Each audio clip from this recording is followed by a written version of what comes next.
મોતે કેટલું મજા આવતી હશે તમે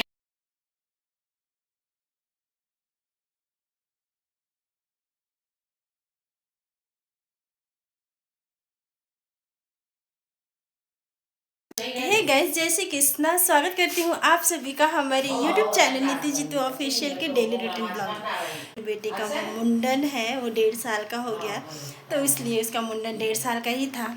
और स्पेशली हम लोग गुजरात इसीलिए आए थे हमारे घर ताकि उसका मुंडन हो सके। तो मुंडन की तैयारियाँ आज है, जिसकी तैयारियाँ हम लोग सुबह से ही कर रहे हैं, सब कोई मिल के कर रहा है। तो ऑलमोस्ट सारे हमारे काम हो गए हैं, झाड़ू पोछा किचन सब हो गया, बस लोग आने वाले हैं और खाना पीना स्टार्ट होगा। हमारे में नियानियों को दिया जाता है, तो ये सारी चीज़ें भी स्टार्ट होने वाले हैं। तो चलिए ब्लॉग में कंटिन्यू बने रहिएगा और मैं आपके साथ शेयर करती हूँ मेरी बेटी का मुंडन का वीडियो। हे गाइस, तो जैसे कि ये बैग आप देख पा रहे हैं, ये बैग मैं पैकिंग कर रही हूँ। ये टावल है, नया टावल है जो कि मैंने बाबू के लिए लिया है क्योंकि ठंड यहाँ पर थोड़ा पड़ रहा है। यहाँ बाबू ऑलरेडी पहले ही सो रहा है, अभी तक उठा नहीं है क्योंकि मैंने भी इसको सोचा कि अभी ना बाद में उठाया जाए, तो इसलिए ये सो रहा है। और ये कपड़ा जो है ना, ये उसके नाना नानी के घर से आया है क्योंकि मुंडन में ना कहते हैं कि नाना नानी के घर के कपड़े मुंडन के बाद पहने जाते हैं। इसके साथ एक रुमाल भी था, ये रहा। और ये रुमाल है जो कि उसको मतलब मुंडन होने के बाद इसकी ज़रूरत पड़ने वाली है।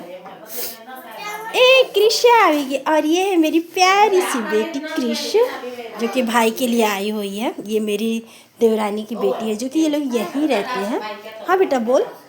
मोटा पापा क्या गया? मोटा पापा बाहर नहीं बोले हूँ जो मोटा पापा के न गया। सो गए सभी रेडी हो चुके हैं, पति देव यहाँ बाबू के साथ खेल रहे हैं। और इसके बाद मैं और दीदी मम्मी सब रेडी हो चुके थे। हम सारे एक एक करके सारे सामान उठाएं, मम्मी दीदी और मैं साथ में हम सब निकल चुके थे घर से जाने के लिए।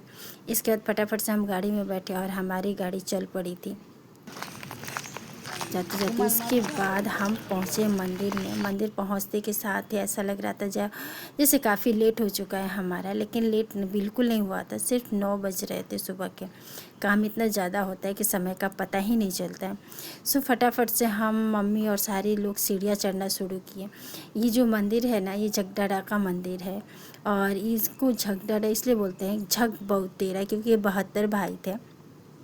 और परंपरा के अनुसार हमारा बच्चों का जो भी मुंडन होता है यहीं होता है, तो इसलिए हम लोग मुंडन के लिए पहुंच चुके थे। सीढ़ियाँ काफ़ी लंबी थी, बहुत बड़ी सीढ़ी थी। एक एक करके धीरे धीरे हम सब जा रहे थे। मम्मी थी, चाची जी थी, उनके पैर में भी घुटने का ऑपरेशन हुआ था, जिसकी वजह से उनको थोड़ा चलने में प्रॉब्लम होती थी। और सासू माँ का तो क्या ही कहना, उनके भी घुटने में बहुत ज़्यादा दर्द रहता है। तो इसलिए हम सब धीरे धीरे मंदिर की सीढ़ी चढ़े जा रहे थे। सो गाइस, फाइनली हम मंदिर पहुंच चुके थे और यहाँ पंडित जी जो थे, वो जो पूजा कराते हैं, वो बापू का थोड़ा सा हेयर कटिंग किए, मैंने उसके बाल काटे और माता भगवान पर चढ़ाने के लिए लेकर चले गए। इसके बाद हम लोगों ने पैर वैर छुए, प्रणाम किए, आशीर्वाद लिए भगवान का और आगे बाबू के मुंडन के लिए। फाइनली यहाँ बाबू का मुंडन स्टार्ट हो चुका था। काफ़ी रो रहा था, बहुत रो रहा था। लाइफ में पहली बार ऐसा हुआ था कि जो वो इतना रो रहा था, क्योंकि वो अपनी हेयर किसी को छूने नहीं देता था। यहाँ तक कि जब से वो जन्म लिया था ना, तब से उसके हेयर में हम लोगों ने कंघी भी नहीं डाला था, मतलब कौन से भी उसका हेयर हम लोगों ने नहीं झाड़ा था। और उसको बहुत प्रॉब्लम हो रहा था, बहुत रोई जा रहा था। फाइनली उसकी बुआ जो थी वो उसको गोद में लेके बैठी हुई थी और सारे मुंडन का विधि जो भी होते सारे उसकी बुआ ने किया।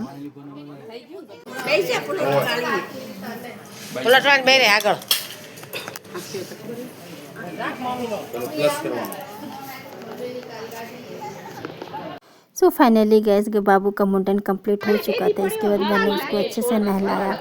इसके बाद उसकी बुआ उसको गोद में लेकर के बैठी और इसके बाद मैंने उसको पोखना स्टार्ट किया, मतलब गुजराती में पोखना कहते हैं, मतलब उसके सर पे वो चांदा रिद्धि सिद्धि बनाना, और सारी विधि मैंने स्टार्ट किया।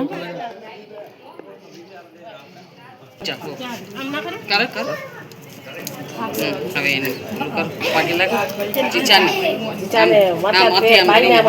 પગે લાગ ભાઈને. હવે ગોળ કર.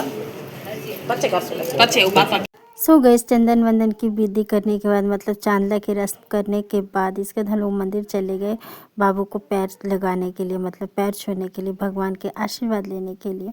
आशीर्वाद वगैरह लिया, लेने के बाद वहाँ से हम लोग बाबू को भी पैर लगाए और बोले अच्छे से भी आशीर्वाद दिलाया। इसके बाद मैंने भगवान से प्रार्थना किया और प्रार्थना करने के बाद फटाफट से हम लोग वहाँ से रिटर्न आए।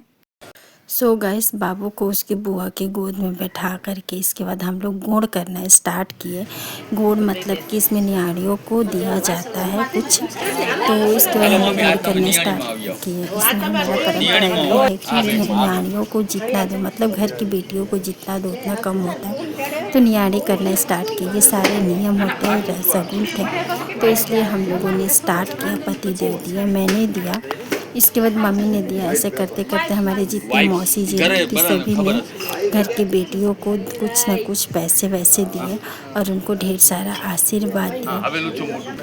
सो गैस इस तरह से बहुत ही अच्छे से हम लोगों ने बाबू का मुंडन कंप्लीट किया। बहुत ही शौक था, उम्मीद से परे थे, उम्मीद से भी ज़्यादा था। उम्मीद नहीं था कि इतना कुछ इतने अच्छे से हो जाएगा। इसके बाद हम लोग घर आए। घर आने के बाद बच्चे सबको खाना खिलाया।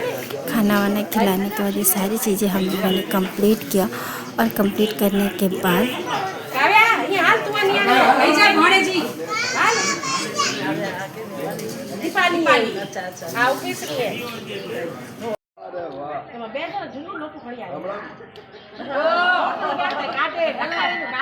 એટલે નાન